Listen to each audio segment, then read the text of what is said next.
Magandang araw po, Senator Marcolita, Rodante Marcolita.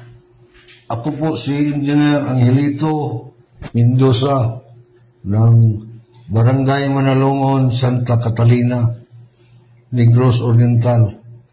Isa po akong maliitang kontraktor at may 2 quarry area operator.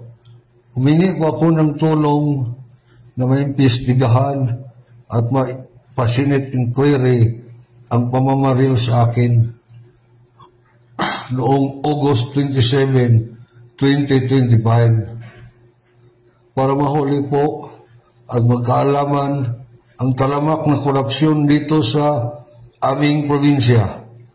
Isa po akong witness sa kasong isinampa ni Kitty Torres sa aming gobernador na si Chaco Sagarbarria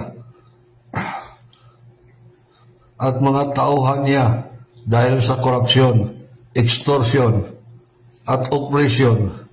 Mahigit 3 taon na kaming iniipit nila.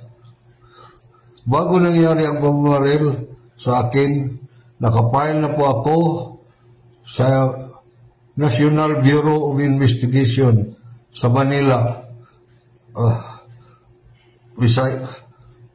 at saka sa National Office of the Ombudsman, Visayas.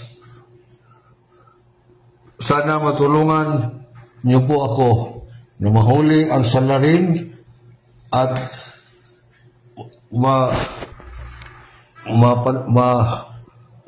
bigyan niyo po ako ng